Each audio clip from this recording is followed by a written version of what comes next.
Hey Nate, just like Sharon Carter, I just got pardoned too. We got anything you want? Beer, wine, rum, tequila, you name it, we got it. So it sounds like that bar is finally letting you back in after they kicked you out over that Hornets loss, right? Oh yeah. I mean, a probationary period of 14 days, provided I'm on good behavior, but we're fucking set. Well, fuck it. Let's tear it up for a fortnight.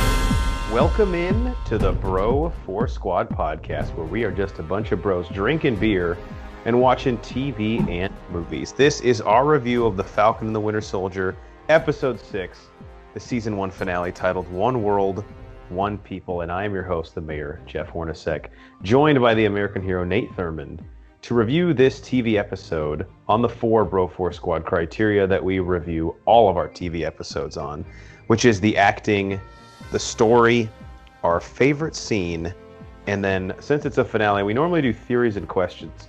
Nate, I thought we would just do final thoughts or any lingering questions you might have, because if you have any theories for season 2, great, but sort of a wrap up of the story here. Yeah, the cool thing with these is you can do that, and then also kind of the theories and questions going forward, because you know there's going to be tie-ins to other shit. Yeah, that's the beauty of the MC, right? Yep. Mm-hmm. All right, let's start it off with the acting and cast. Who stood out to you, positive, negative? And now that we know sort of the full season character arcs of a lot of these characters, who maybe had the most range? Because I know who I would vote for my nominee there. Yeah, so he had a very short arc, not much screen time, but Isaiah Bradley and Carl Lemley, I really liked where he journeyed through this whole season, although he probably had maybe 10 or 15 minutes of screen time. But he starts out kind of crotchety old man, has a lot of resentment for good reason. But then at the end of this, he really comes out and he can show that he is grateful for what Sam is doing now. He sees that there is promise in what he's doing and that Sam believes in what he's doing. So he's going to kind of get behind him and back him.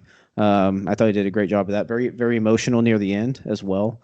Showed a lot of range. I mean, he's a very veteran actor, so it's kind of expected. And then someone who I'm excited to see going forward, who I've sang her praises already, is Erin Kellyman. She did great. I love one of her lines whenever Sam flew in with the new Captain America. You, out of all people, you bought into this bullshit. I don't know why that line just really stuck with me. I was like, damn, that is. I bet that hit hard. But she delivered it really well, just that one line. But then previous to that, I mean, she's been great this whole series. So like I said, I can't wait to see what she does going forward. Yeah, with Erin Kellyman, she was awesome. I just feel like they kind of did her character a disservice because Kara just, or Carly, excuse me, Morgenthau, she just kind of plateaued in the middle of the season. And like once we really knew her character's agenda, like I don't know if there was a lot of stuff with her and Mama Danya's relationship that kind of got cut or sort of, I know there was a whole, we talked about this last episode, kind of like a biological weapon warfare storyline that had to be nixed, obviously because of COVID. But yeah, her characters didn't do much at all, really, the last 3 episodes, except for sort of just get our characters from one action set piece to the next. But she was awesome in this. Agreed. One guy I want to give a shout out to, because I was kind of questioning his role in this early on, is Wyatt Russell as John Walker. And I think he's doing a really good job of playing, and now that we even see him becoming U.S. agent, playing the guy who is so unhinged and unstable, but needs any semblance of stability in his life, that he's like a stray dog. Like he'll just latch onto anybody with their hand out. Yeah, I thought you were going to bring him up after what you said a second ago, and loved his acting, loved his range in this and everything, and what he did. Wasn't a huge fan of his whole character arc, which we'll probably get to here in a second. And then, I mean, obviously we've been singing the praises of Mackie and Sebastian Stan the entire time. They were awesome. Their buddy cop dynamic is what I think gave Marvel the idea to even try this show. And is what made it successful. But there are just so many characters, and maybe this was Marvel's intent, but that I just wanted more of. First one being Sharon Carter, especially now that we know her importance as the power broker. Would have loved more of her in this show. Baron Zemo. I mean, what they did with Daniel Brohl's character in this, like, he could have his own like 3-episode miniseries, and I would be super pumped for that. So those two guys, both anti-heroes, maybe in Sharon Carter's case, just a straight up antagonist now, which we'll get into probably a little bit later. But what did you think of their performances? Do you feel the same way, or do you think they were purposely kind of held in check to make us, hungry and have an appetite for them in the future of the MCU? Yeah, especially Daniel Bruhl's performance. I thought I definitely wanted a little more of him, especially in the later episodes. Obviously, him being locked up in the raft was a bit tough to get him into some scenes, but hoping there are some things going forward that he'll be able to be brought back for, because we talked about on one of the episodes previously, like his demeanor is great in this role. That cocky, cool attitude that he's never really caught off guard, and he's the smartest one in the room at all times. But yeah, would have loved a lot more of him, and obviously, yeah, Sharon Carter, knowing what she is now to this series. Do you want to get into her as the power broker now, or just sort of at the end for the impact? Let's wait. I've got some things. Yeah. Okay, perfect. Yeah. If you don't have anything else, ready to move on to story? Let's do it. All right, the story and plot synopsis, according to IMDb for episode 6, is as the Flag Smashers escalate their efforts, Sam and Bucky take action. And I actually think, as far as finales go, this one was relatively straightforward. Last episode ended with the GRC vote sort of being hijacked by the Flag Smashers. Mm-hmm. And really, with the exception of maybe the last 5 or 6 minutes, this whole episode involves that conflict. A lot of action set pieces, which I thought were really well done. And then, of course, the sort of fallout of the Flag Smashers' actions and Sam's empathy for them and their mission, and his way to sort of articulate that to the governments of the world. And obviously his officially becoming and being recognized as Captain America, which gets sort of tied up at the end when he visits, as you mentioned, Isaiah. So I think the one reason, or the one thing that I've seen out there, people are disappointed that it was so straightforward as far as the finale goes. Like, we sort of built up to it was a little bit anticlimactic in that standpoint. How did you feel about the story and plot in this last episode? Yeah, I was actually overall I was really happy with how the plot wrapped up, how the series wrapped up, and everything, and the direction they went. But how they got there was a bit convoluted at times, and there were some things that kind of rubbed me the wrong way. Just starting off with Sam, actually, this is one of the good points. Like, great arc, loved it. Loved his transformation into Captain America. We got the reveal of the suit and the wings, which is great. Also, we have 2 Red Wings now. Yeah, he went from no Red Wing. I mean, he might have even had more than 2, if I think about the helicopter scene. I just know they helped push that truck back up, so that was pretty cool. God, Red Wing is...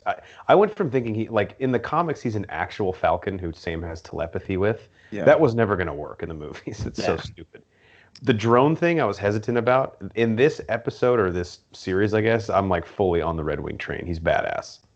Yeah, it was pretty cool. Face recognition. Are there any people with piloting experience on there? That was pretty bad. Yeah, that's awesome. Someone's like, well, in junior high, I took a flight simulator class. Like, well, we can't really be too fucking picky. So yeah, you're the guy. Nope, you're piloting this helicopter now.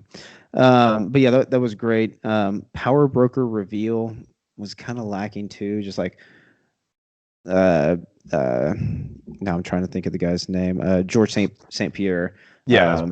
Batroc comes in and says, basically, you're the power broker, and well, there it is. So they just kind of revealed it right there. Was wanting a little bit more on that, and that kind of goes into the whole, like, they didn't play into Sharon Carter enough and give her enough screen time. But and then also the one other thing, like I said, overall loved it. The John Walker aspect, said a second ago, loved his acting in this, loved Wyatt Russell's acting. But John Walker, he just kind of a sloppy arc. He's good, he turns bad, and then he's bad for like a minute, and then immediately turns back because he saves this truck from falling off.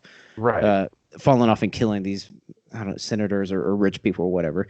And then he's buddy with Bucky and Sam for the last part of the show. I'm like, I texted you guys off the pod. I was like, talking about this, like, I had to rewind. I was like, did I miss something? Like And then at the end, he's just like inherently evil again. yeah, he was the antagonist. He killed a guy in broad daylight with the shield, and now all of a sudden they're just like, oh yeah, you're cool. You can join up and help us now. Like that was a little sloppy. It was a little weird. It was bizarre. Didn't care for it. Kind of reminds me of Oscar Isaac has been cast, I think, about a year ago as Moon Knight in the MCU, who is the anti-hero, kind of like the Punisher, who has schizophrenia. So he'll do things like that, where he'll save a bunch of people and then go nuts and like beat the shit out of a homeless guy. That was getting Moon Knight vibes from John Walker in this. Like, what are you doing? Yeah. Just like anywhere he sees the opportunity for violence, be it heroic or for nefarious means, he's like, I just really want to punch someone and throw shit around the room. Yeah, and yeah. Just to throw a quick thing, I was reading an article on Cinema Blend, and basically said Walker instead remained free and clear, and viewers were apparently supposed to forget about him being a total fucking douchebag just because he saved a vehicle full of rich douchebags. And that was like that voices it perfectly. Yeah, I mean, his murder last week, or was it? I don't know if it was. I think it was 2 weeks ago. Was like insanely like ruthless. Yeah, Like in the middle of a public square, he like, I'm assuming he smashed the shield through that guy's heart. yeah. It's kind of I mean, with that amount of blood on there. But nothing. There's always a certain number of community service hours you can do to fix anything. I've learned, and I think he might have hit that threshold. So sloppy way to get there, but then obviously love the potential with him and Julie Louis Dreyfus' character Valentina as the U.S. agent now. So pretty cool. Yeah, and then Sam, although I think it really just kind of bookended the series, and I get that there's not really time to work on this with all the characters we had introduced and the antagonist, but him getting his character redemption arc, going back to Yuri, the last name on his list, he gives his notebook back to Dr. Rayner, saying he's basically done, and now I think officially, I mean, obviously there's always going to be some remnants of it there, but the Winter Soldier is gone, and now Bucky has truly had his redemption, I feel like, which was great. Yeah, and they kind of put that to end, put that happy ending with the funny buddy cop montage at the end again with him hanging kids on his bionic arm and everything back in New Orleans with Sam. So that was fun. And he brought an ice cream cake. So I mean, who doesn't like ice cream cake? No, find me one person who doesn't like ice cream cake. I'll find you a liar. I dare you. I had two little tidbits as I put them on my notes here.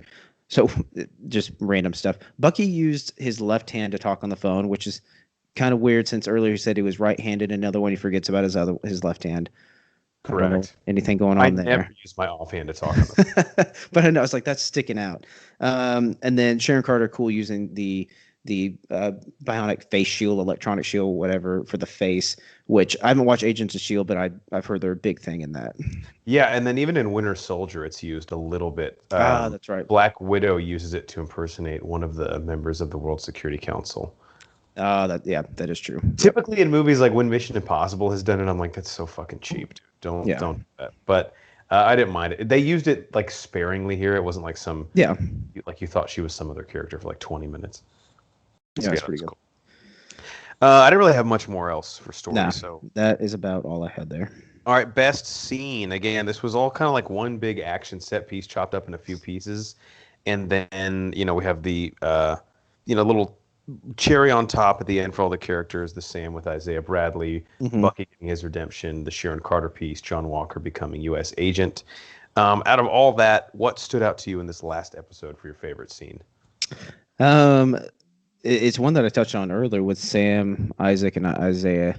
It's kind of two scenes pieced together when they're at his house, talking about how, hey, this is what I'm going to do. I might die doing this, but I know it's what is needed. And it kind of plays into not necessarily all. I mean, the bigger narrative of Black Lives Matter and all that, but it was a great narrative. And I think they presented it well, and it really brought them together and kind of brought them to a point of understanding, like I said earlier.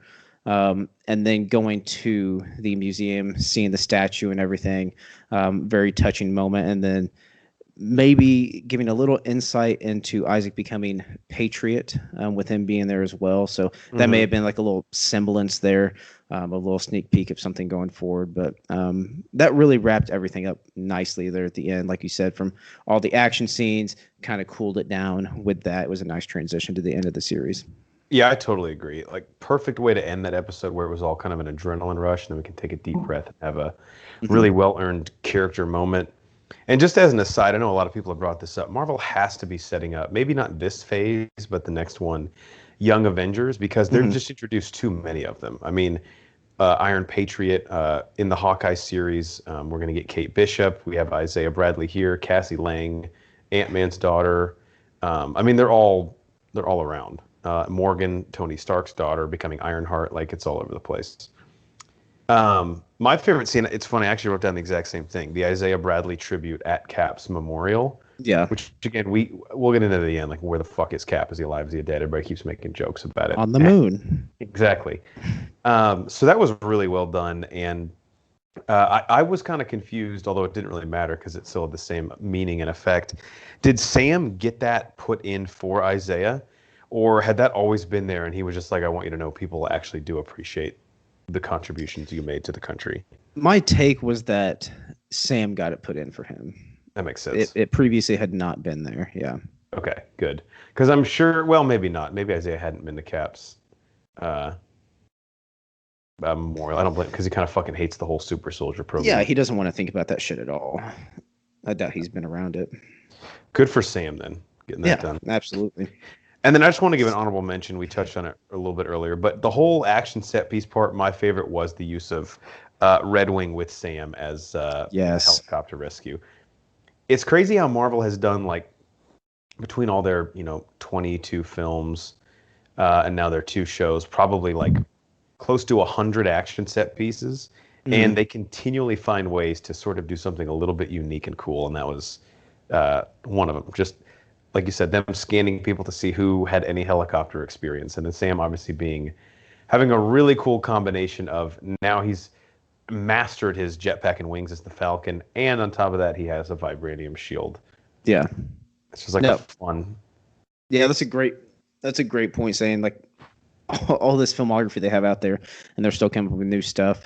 And piggybacking off that, 2 things that I noticed in there as well was whenever he's fighting Carly, he finds a new way to use it. He uses shield and his armor. He has the shield up, but then he uses his wings as like a stabilizer, like into the ground to hold himself. And then he fucking deflects a whole helicopter with that shit. So some pretty powerful stuff. So what I'm wondering, and if you're ready, we can just move into final thoughts here. Let's do it. That's part of the show. So my first one I've written down is thoughts on Sam's suit. Obviously, the importance of it makes him officially Captain America. He got it from the Wakandans. Are we to assume the wings are vibranium? You almost have to. I mean, that would be badass. Yeah. So and then and the shield. And sorry, my naivety here, but are there any specifics about the Black Panther's suit? Because I'm sure any of that technology is built in as well.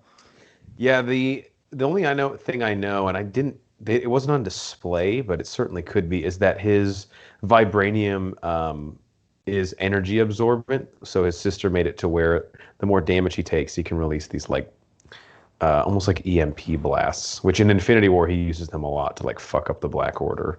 Yeah. I didn't see Sam using that, but if it's vibranium tech, there's probably stuff in there that he doesn't even know about yet. Yeah, I'm excited for other things to come out in future installments, like the proposed Captain America 4, which will probably have this suit and all of its gadgets in it. Yeah, I didn't necessarily like the look or the design of it. I thought it was like a little bit too comic. Baggy almost. It looked weird, but they'll certainly adjust it. Cap's first outfit, I mean, look at the one he wore in the Avengers. It's like ridiculous.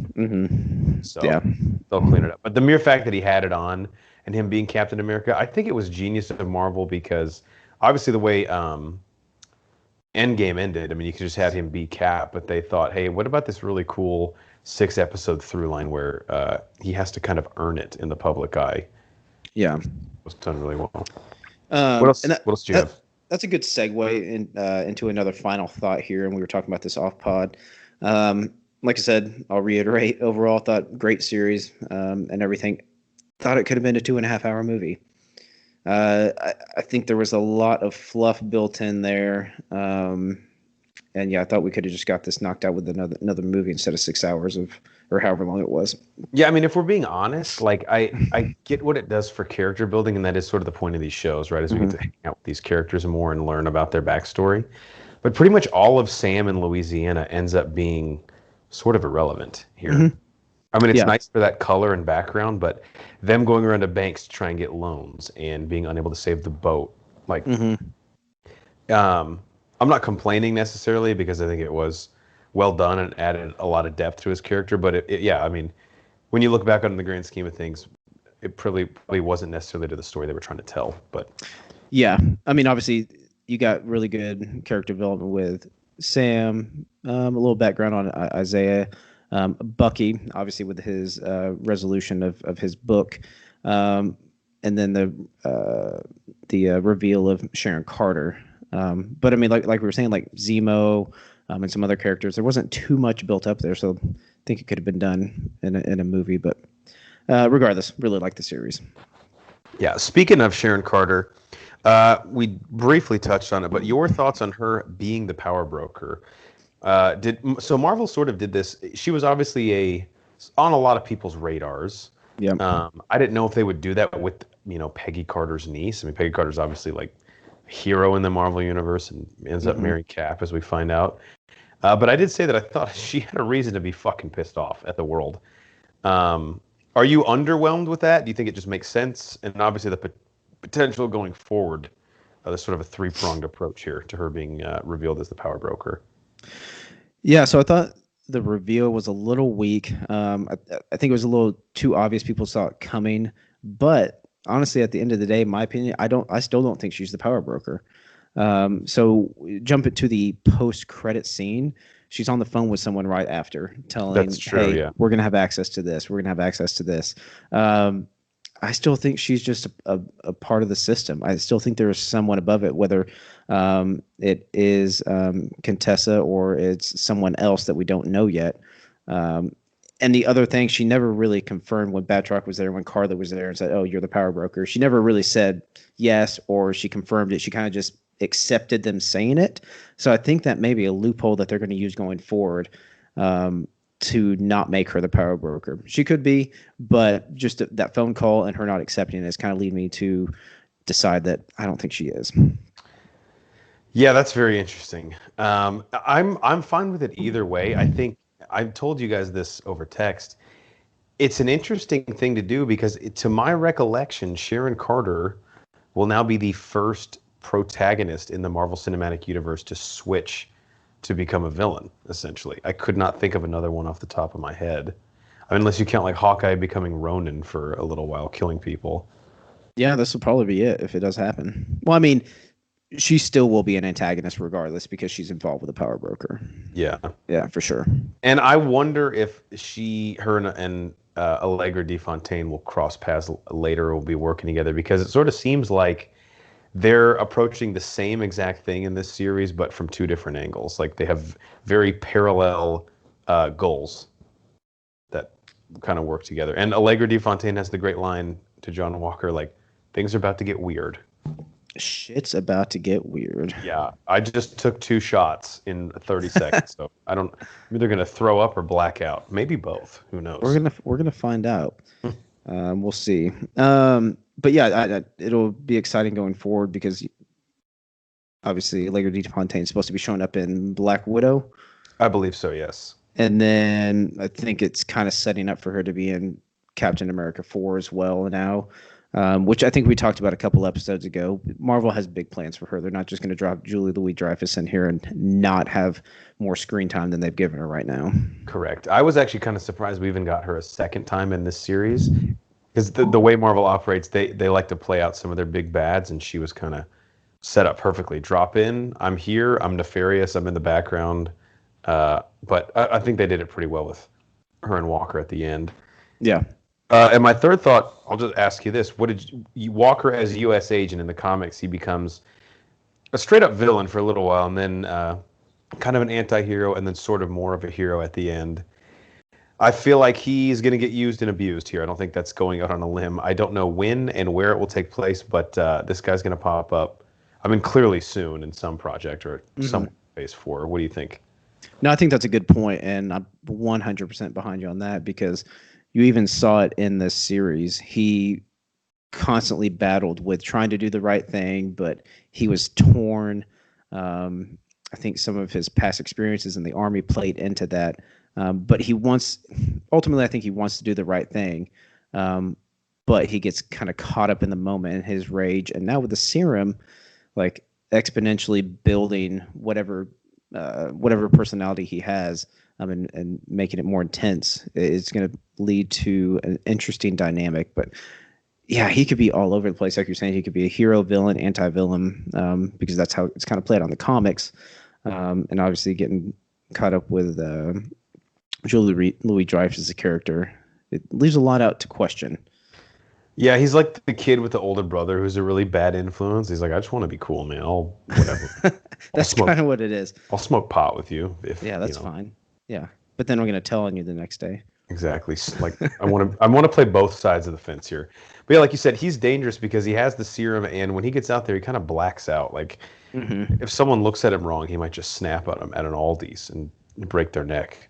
Yeah, one of the good points of that in the episode was he had put his Medal of Honor or whatever it was on the inside of his shield. He looked at it, and that's when he kind of closed his eyes. The dynamic changed. I think the music changed in the background, and it was like him trying to fight through resisting doing the wrong thing and like being the douchebag that he was earlier in the series. And then I don't know if it was him or someone else who like kind of threw his shield away later. Like, this thing's a piece of shit. Yeah, I mean, you made it in your garage. It's not vibranium, so. Spent a lot of time on this. I mean, most of it was the paint job, granted, but yeah, you can't just go buy metal these days. Lowe's is in bulk.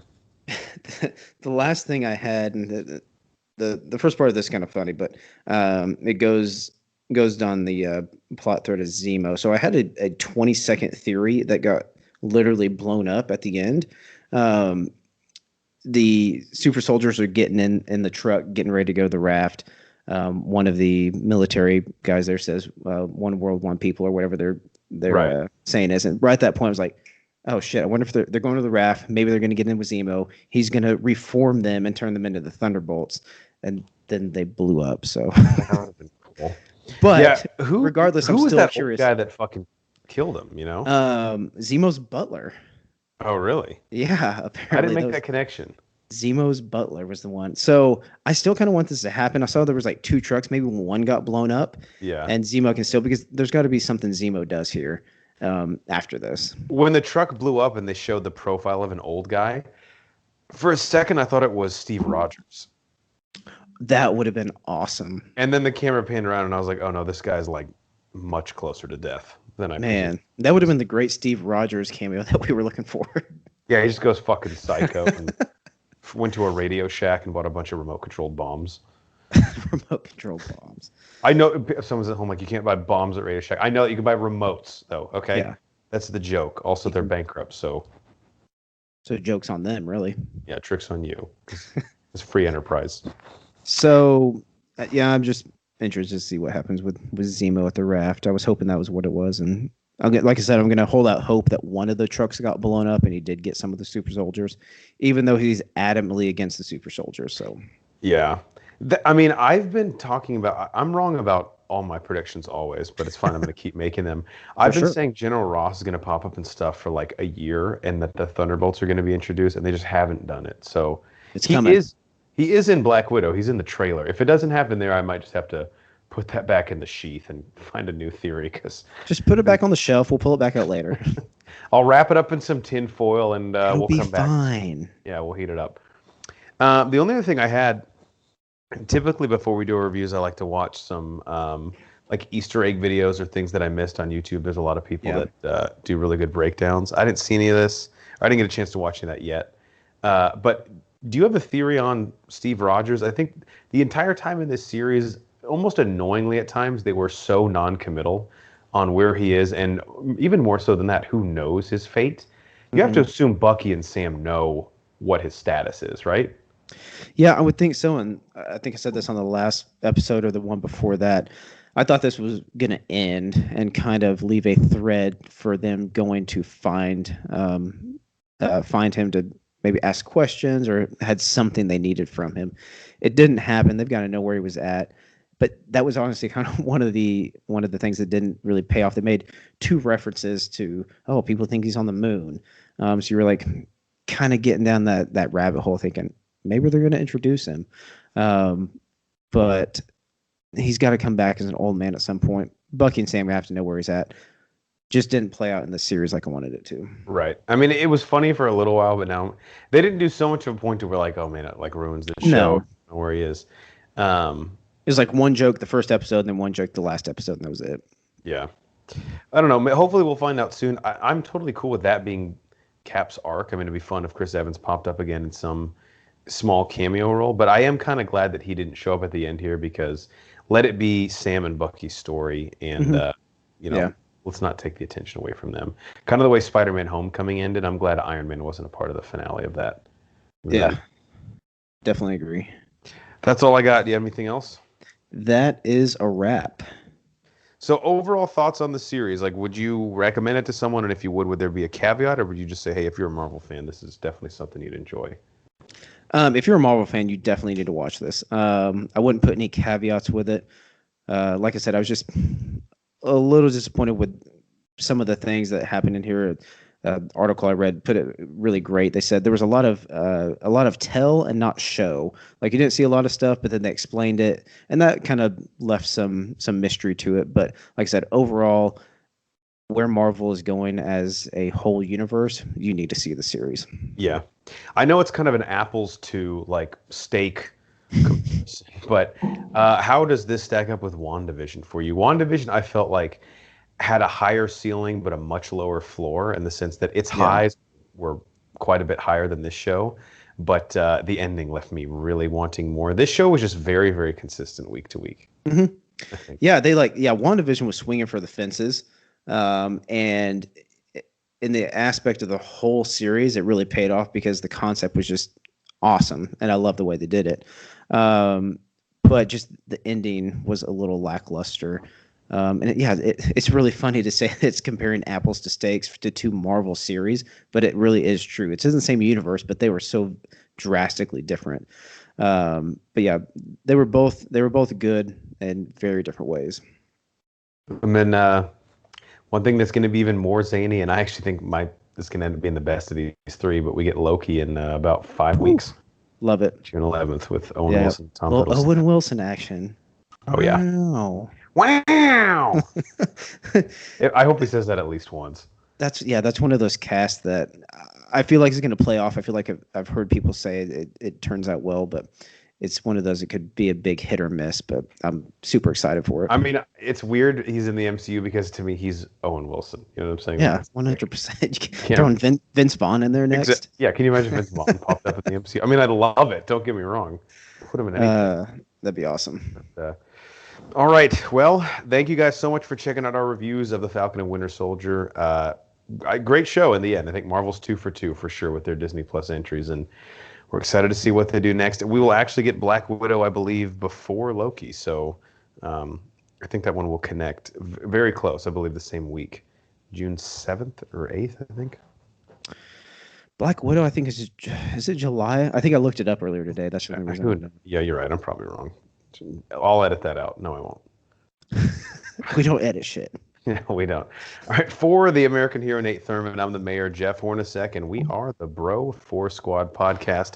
Thanks again for checking us out. Follow us on Twitter at Bro 4 Squad. You can find us on YouTube, Spotify, and Apple Podcasts if you type in Bro Force Squad as 3 separate words, and check out everything that we post on our website, bro4squad.com. Till next time, Nathan and I have to go take some helicopter lessons in case we're ever in that situation, you know. Me and Red Wing are pretty tight. He'll pick me up in the crowd.